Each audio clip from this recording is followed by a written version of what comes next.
So often your music is described sort of just as pop, but do you have a way that you describe the sound you make? You know what? I feel like a good song is a good song, and genres kind of box things into places that I sometimes always wonder about.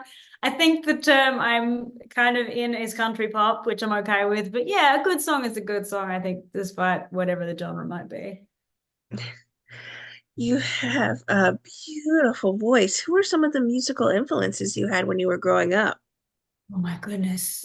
Influences. There's a lot. I grew up, I was really fortunate to grow up with a set of parents who had an incredible music collection. And where I lived, we didn't have any internet or any TV. We had radio. And so my parents had a 20-foot long shipping container of all the records that they'd collected over the course of their like relationship. And so as a kid, I would listen to radio and I would go and raid this record collection, and I would pull out Noel Haggard and Loretta Lynn and just every Garth Brooks and this one and that one, AC/DC. And so my that's a really tough question. My ear always tends to gravitate back towards that style of music. I think just because I really fell in love with that style of songwriting as well from those heroes of mine like Neil Young and this one and that one. So yeah, there's a lot. That's a really that's a tough question. It's a lengthy question.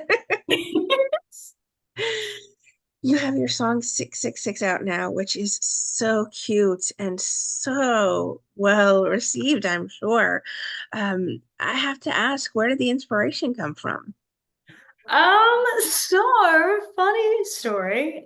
Before I moved to the States, I lived in the UK and I would busk over there on the streets too, because I didn't really have a following at that point. So I couldn't get into play venues and clubs. And so I started busking on the streets and I would work my way up from busking to playing small clubs and venues to then playing bigger, festivals and worked my way up. But I remember one time I was on the streets in Glasgow busking, and to get anyone to stop and watch your show is tough when you're busking because people are not there to see you. They're busy. They're going from place to place. So they're not ready to see somebody on the street singing them a song.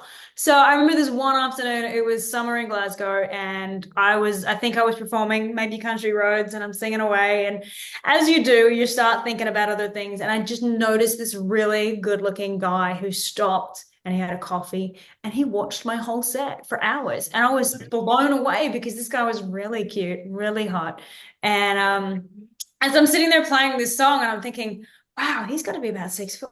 And I'm like, he looks pretty fit. Like maybe he's probably got a six pack as well. I'm like, geez, if he's got six-figure income, like he's mine, right? And so the 666 kind of 6 foot, six pack, six figure just kind of stuck. And I thought, I'll keep that idea. And I put it in my back pocket and left it. And it wasn't until like 3 or 4 years later, after I've moved to Nashville here now, I'm in a room with my co-writers and they're like, so what do you want to write today, Zoe? And I said, I've got this idea. I'm not really sure if we want to do anything with it. I said, but he's a 6 foot, six pack, six figure rebel. And they're like, we are writing that Writing song. that song. That is happening. So it was born after that. But it's crazy that it can be sort of an idea from so far ago can still, come to life years later. I think that everyone can sort of relate to that dream guy with, like everything that you want in a man. I think that's what people tend to relate to. Is that what you've been hearing from people who enjoy the song? I think so. I mean, I've had a lot of guys be like, "Hey, I meet the whole 666 criteria. Like, are you interested?" I've had a lot of guys like, "I'm 5'9", but I have the other two sixes. Does that count?" It's been quite fun actually, and I've had women also like, "Hey, meet my 666 guy," which I think is very fun, and it's been very interact. Like the fans and the audience have been very playful with it as well, which has been really fun because it started out because of the title. There was a little controversy around it.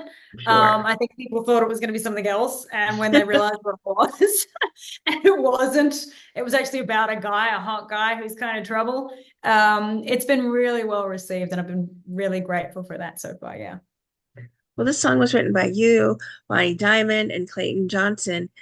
And I'm curious as to your songwriting process. Do you have a typical way that you write a song, or is there no way every single time that you write a track? That's a great question. I feel like every time it changes.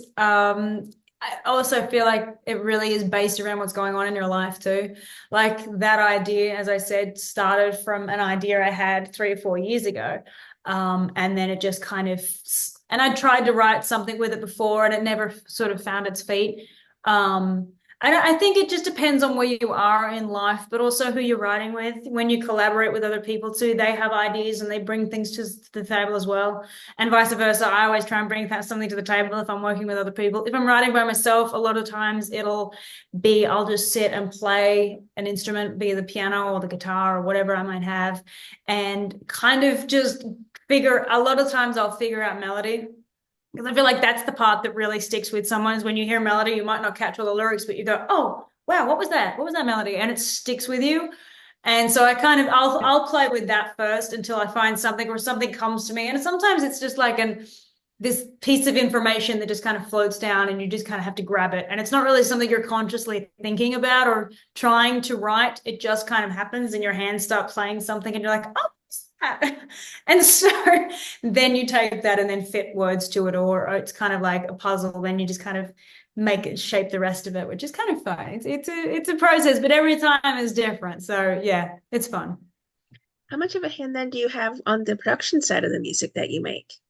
I've been co-producing all of my stuff lately, which I'm very grateful for because I love to. I feel like the production side of it is just as important as the songwriting part of it as well. So getting to really work with a producer who is okay to have me in the room and helping, bring ideas to the table and shape it and craft it in ways I really love that. So yeah, I've been really fortunate to get to collaborate with some great people who are, very collaborative. So I'm glad. Well, with this song out now, is this a prelude to a full album or even an EP? Um, you know what? I have a lot of I've spent most of this year writing songs and in the studio recording new stuff.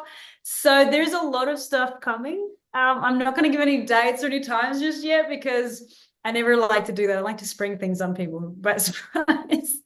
But yes, there is some fun stuff coming and stuff like I've never done before as well, which I'm very excited about. As I said, I've been working with some great collaborators and we've been really pushing the boundary a little bit. And like kind of like what I said earlier, you can kind of a good song is a good song no matter kind of what genre. I am still sticking within my country pop space, but it is not like anything I've done before. So yes, there is some fun stuff on the way. And that's all I'm going to say for now. Well, I'm curious then, is there someone you would love as a dream collab, love to work with in the future? Oh, so many. I feel like you can't really go past Dolly Parton in the sense that she has just been such a mentor for so many artists and women and just Absolutely. just crafting such an incredible career and life and with such love and kindness. I would love to collaborate with Dolly. I think that would be amazing. But yeah, you know. What can fans then expect from a live Zoe performance? We talked a little bit about you busking, but I'm sure things have evolved from there. They have. I've been very fortunate to get to play places like Bridgestone and a lot of Bluebird Cafe shows and listening room shows. And I think I always try whenever I'm playing a show to make people feel like they're a part of it with me. And it's not like me just putting on a performance and then there's no interaction. I love to have that connection with the audience and kind of I'm always talking with people. And yeah, I think I really do try and make it an experience and not just a push the TV button on and watch the performance and then turn it off and it's done. You know what I mean? I love that interaction and I love meeting fans afterwards and talking with people and getting to know who they are and getting to hear their story and making friends actually. That they say term is the term is fans, but I'm always more like they're kind of friends, which I love. And I'm very active online as well and I like to stay in touch with people and stuff. So yeah, that's a big part of my show is just really getting to connect one on one, which I love. What would you like to say then to everyone who are fans and supporters of the beautiful music you make? I gotta just say, I'm beyond grateful that I get to do this, and I only get to do this because of these friends and fans that I've made along the way who have supported me when I was nobody and have bought merch when they didn't even know who I was and have cheered me on from the sidelines, and the ones who are just diehard fans that come to every show and, sing all the words back to me. I mean, I can't imagine doing anything else. And it's because of everybody who does that that I get to do this. And it's incredible. And I'm so grateful. Very, very grateful.